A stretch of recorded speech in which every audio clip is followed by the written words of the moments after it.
안녕하세요, 여러분. 오늘은 많은 분들이 고민하는 주제, 바로 노년의 부동산 관리에 대해 이야기해 보려고 합니다. 부동산은 우리 생활과 떼려야 뗄 수 없는 중요한 자산이죠. 특히 노년기에 접어들면서 부동산을 어떻게 관리하고 활용할 것인지에 대한 고민은 더 커지는데요. 오늘 이 시간에는 그 방법에 대해 차근차근 알려드릴 예정입니다. 그럼 바로 시작해 볼까요? 1. 노년기 부동산 관리의 중요성. 우리가 노년기에 접어들면 그동안 축적한 자산을 어떻게 관리하고 활용할 것인가에 대한 고민이 많습니다. 특히 부동산은 고정자산으로 잘 관리하면 안정적인 노후 생활을 지원해 줄 수 있지만 잘못 관리하면 오히려 부담이 될 수 있습니다. 부동산은 단순한 자산이 아니라 경제적 자립을 위한 중요한 기초가 될 수 있기 때문에 노년기의 부동산 관리는 그 어떤 시기보다 중요합니다. 2. 노년기 부동산의 주요 고민사항. 자산 가치의 하락. 부동산의 가치가 계속해서 오를 것인가에 대한 걱정은 누구나 가질 수 있는 부분입니다. 특히 정부의 부동산 정책 변화나 지역 개발 등의 외부 요소에 따라 그 가치가 크게 변동할 수 있죠. 부동산 관리의 부담. 부동산을 보유하고 있으면 그에 따른 세금이나 관리 비용이 발생합니다.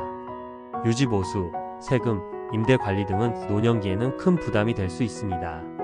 상속 문제. 자녀에게 부동산을 어떻게 물려줄 것인가도 중요한 문제입니다. 상속세 문제나 자녀들 간의 갈등을 피할 수 있도록 미리 계획하는 것이 중요합니다. 3. 노년기에 맞는 부동산 활용 방법. 1주택연금 리버스 모거지. 주택연금은 집을 담보로 대출을 받아 월 지급 형태로 연금을 받을 수 있는 제도입니다. 주택을 팔지 않고도 자금을 확보할 수 있는 좋은 방법인데 집을 계속 소유하면서도 생활 자금을 마련할 수 있는 장점이 있습니다.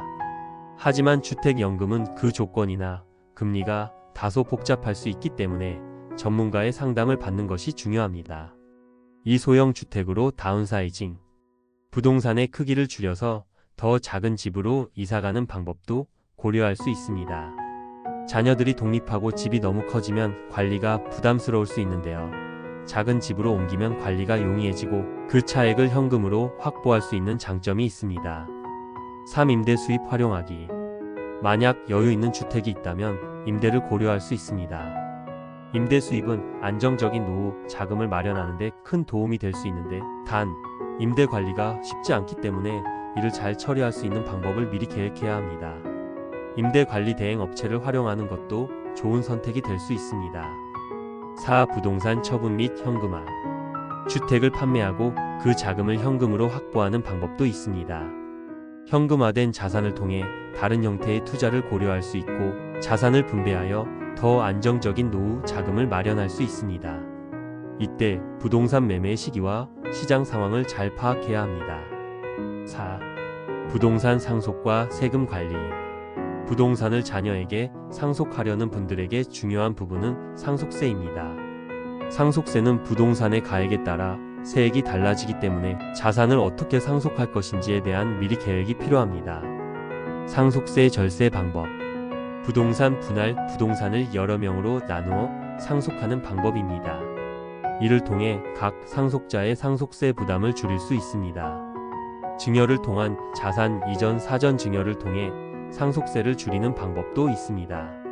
다만 증여세가 발생할 수 있으므로 세금에 대한 계획을 잘 세워야 합니다.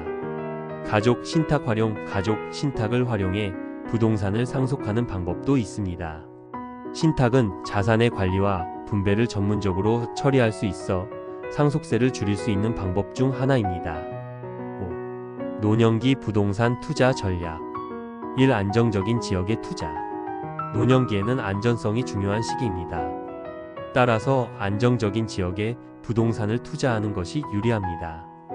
예를 들어 개발이 진행 중인 지역보다는 이미 안정된 인프라가 구축된 지역에 투자하는 것이 좋습니다.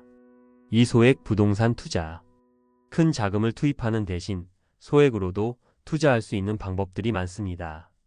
예를 들어 부동산 펀드나 리츠 REITs 같은 투자 상품은 적은 금액으로도 다양한 부동산에 투자할 수 있는 방법입니다. 3. 부동산 매매보다는 임대. 노년기에는 일시적인 수익보다는 지속적인 수익을 올리는 것이 중요합니다. 그러므로 매매보다는 임대를 통한 월세 수익을 얻는 전략이 더 나을 수 있습니다. 6. 결론. 오늘은 노년기에 부동산을 어떻게 활용하고 관리할 것인지에 대해 여러 가지 방법을 살펴보았습니다. 부동산은 단순히 자산을 축적하는 것을 넘어 노후 생활을 안정적으로 지탱해주는 중요한 자산입니다. 노년기에는 자신의 상황에 맞는 부동산 관리 방법을 선택하는 것이 매우 중요합니다. 그리고 무엇보다 중요한 것은 미리 준비하는 것입니다. 부동산을 어떻게 활용할지, 어떤 방식으로 관리할지에 대해 충분히 고민하고 전문가의 상담을 받는 것도 좋은 방법이죠. 여러분이 오늘 이 영상을 통해 노년기의 부동산 관리에 대해 한 걸음 더 나아가는 계기가 되기를 바랍니다. 감사합니다. 다음 영상에서 또 만나요. 혹시 영상이 도움이 되셨다면 구독과 좋아요 부탁드리고 앞으로도 더 유익한 정보를 드릴 수 있도록 노력하겠습니다. 그럼 여러분의 노후가 더 풍요롭고 행복하길 바랍니다. 감사합니다.